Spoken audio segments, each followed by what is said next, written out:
Train the muscles, not the joints.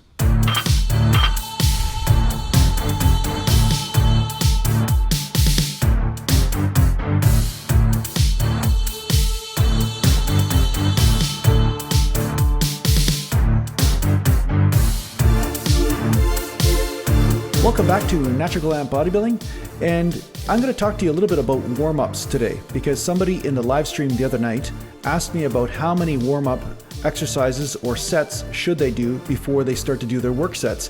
Now, this changes from person to person, but first of all, what I want to do is thank the Patreon supporters out there. I only have about 7 of them right now, but thanks to their help and from the help from you guys who are buying my training programs from time to time or buying my music or whatever, this is helping me assist you and give you this free information. So thanks a lot to all of you out there that are supporting me, and thanks to the Patreon supporters. So if you guys want to be a Patreon supporter, you can just go down to the link down below, and I do make some exclusive content for Patreon people only. So if you guys want to be a part of that, just become a Patreon supporter. So thanks.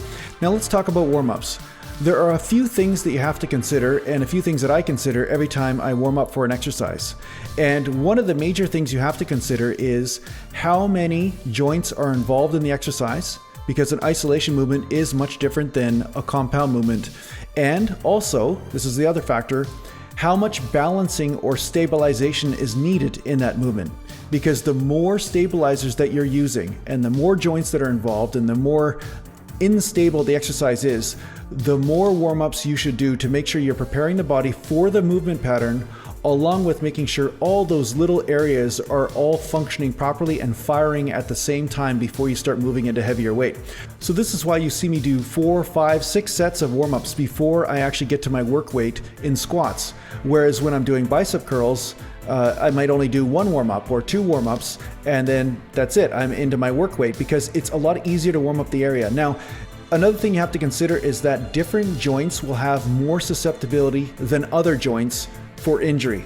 The elbow joint is a lot more stable by nature. Just its structure itself is more stable than, say, maybe the spine. You know, one of the vertebrae in the spine, it's a lot easier for the spine to go out than the elbow to go out. So you would take that into account when you warm up, because if you're including the lower back, which is a much more unstable joint by nature. I mean, people go get chiropractic manipulation for a reason. You know, it's easy for the spine to be out of alignment or to subtly move around a little bit. It's not quite as stable as, say, the elbow joint.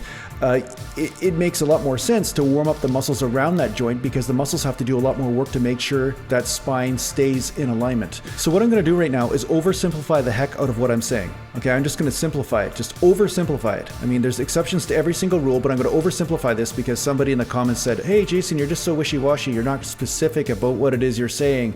And the reason why I'm not totally specific about what I'm saying at certain times is because, like I said, everybody's a little bit different. So for me to come up with one teaching for everybody, it doesn't always apply.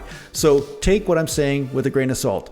But for me, the more balancing that's involved and the more joints, the unstable joints, such as lower back and knees and well, even shoulders in some cases, but I'd say the lower back is the most unstable out of all of it. I definitely do more warm-ups. Definitely at least 3 or 4 warm-ups if I'm including the lower back before I get into the work weight, especially if I'm using heavier weight. Now, when it comes down to bench press and I'm using shoulders and elbows, I find that that area gets warmed up more easily than, say, the lower back and knees. It might be to do with the way the circulation runs, it might be the way the joints are made, and it also is probably partially because bench presses are a lot easier to stabilize than squats or deadlifts, right? So I may only do 2 warm-ups or 3 warm-ups before I work into my heavy weight there, right? So 1 or 2 less warm-ups. Now, when I'm getting into bicep curls or something that is an isolation exercise, such as skull crushers, I'll probably only do 1 warm-up. If I'm doing high reps, sometimes I don't even do a warm-up because the high reps are like a warm-up. If I'm doing 30 or 40 reps, I don't feel like I need to really warm up in order to train that body part. So it does change depending on what it is that I'm doing. But again, if you're using heavy weight or if you're using a compound lift, you know, the lifts where there is more risk of injury, I recommend using more warm-ups, at least 2 to 3 warm-ups before you get into your work weight. I hope that's specific enough.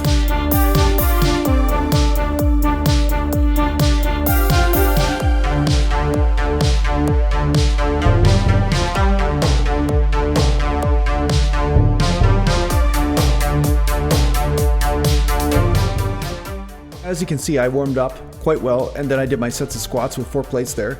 And I didn't record all my sets. I did about 3 sets with 4 plates before moving on to the leg press. And I'm doing super lightweight on the leg press. The only reason why I'm doing this exercise is just to even out both legs. I'm just trying to push with one leg evenly like I push with the other one. I'm trying to get a little bit of a stretch in the hamstring, a little bit of a stretch in the hip. And I'm just trying to make sure that I'm firing the muscles equally on both sides, because you want to have equal strength on both sides as much as possible, although there's always going to be a slight imbalance. But you'll always notice this depending on how you're built.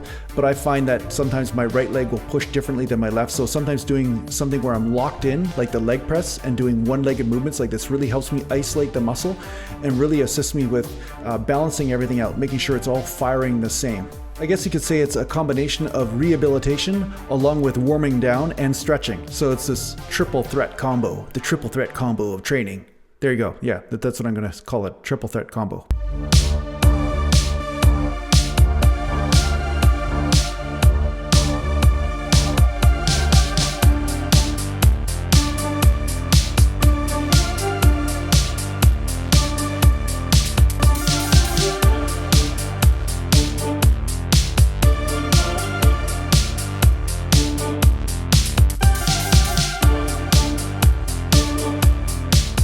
As you can see, I just did one warm-up set because I'm pretty warm overall in the body right now. So I just did one warm-up set with the 62-pound dumbbells, and then I moved up to 100-pound dumbbells. Now I plan to go heavier than this, but because I actually go to failure with the 100-pound dumbbells, I would classify that as a work set, right? I'd put in 100% effort trying to get as many reps as I can, and that's it. So I'm really only doing one warm-up set.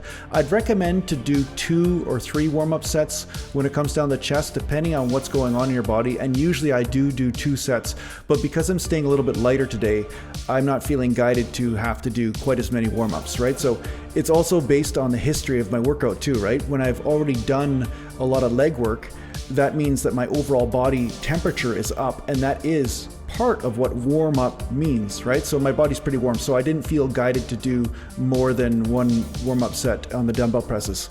Now, if I walked into the gym cold, I definitely would have been doing at least 2 warm up sets before I go into my work weight.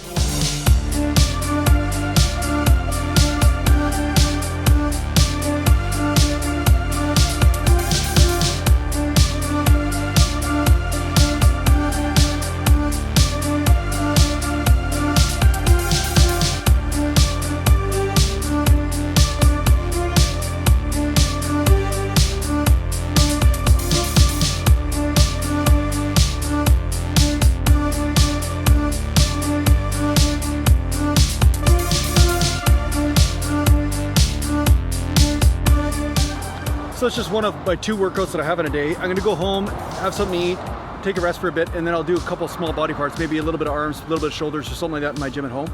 I may do some pull downs, but I did some really heavy bent over rows yesterday, so I didn't feel the need to do any back today. And on point, actually, because I did some really heavy bent over rows yesterday, 315 for sets of 15 reps or so, for multiple sets, about 4 sets, I believe. Today when I was doing squats, I wanted to do 455 for squats today, maybe push the weight a little bit, but my back and my lower back and my hips and my muscles and stuff just felt still sore from doing 4 plates 2 days ago, as well as doing heavy bent over rows yesterday. So sometimes the lower back is a little bit behind in the recovery, and that's how I make a decision of whether I should go heavy that day or not. I just feel my way through the weight, and then if the weight just feels a little bit iffy, like maybe there's a possibility something might tweak at some point because I'm just going too heavy or I'm overtraining a certain pathway, then I decide to rep out. So today I just stayed at 4 plates for a couple sets, and I did a few sets with 3 plates, and that's it. Then I called it a day for squats because I did enough lower back stuff over the last 3 days, and then I just went to some leg press just to pump out some reps, just one leg at a time. And the neat part about doing unilateral movements or one-legged movements is that you can kind of see where your imbalances are. Say your hips are sitting slightly different. You can see when you're pushing with one leg more than the other. And on the leg press, I could definitely see that my left hamstring's a little bit tighter than my right hamstring. So it enables you to just make some adjustments and to try to increase your flexibility. And that's a neat kind of thing you can do after doing some heavy weight. You can just play around with some lightweight and do some flexibility type exercises, right? It's like rehabilitation in a way, right? Just trying to find the balance, Danielson, the balance, right? But anyway, thanks a lot for watching, guys. And I hope you enjoyed it. And if you need to get a hold of me, just go to my website, naturallandbodybuilding.com, and take care for now. Oh yeah, and share my stuff.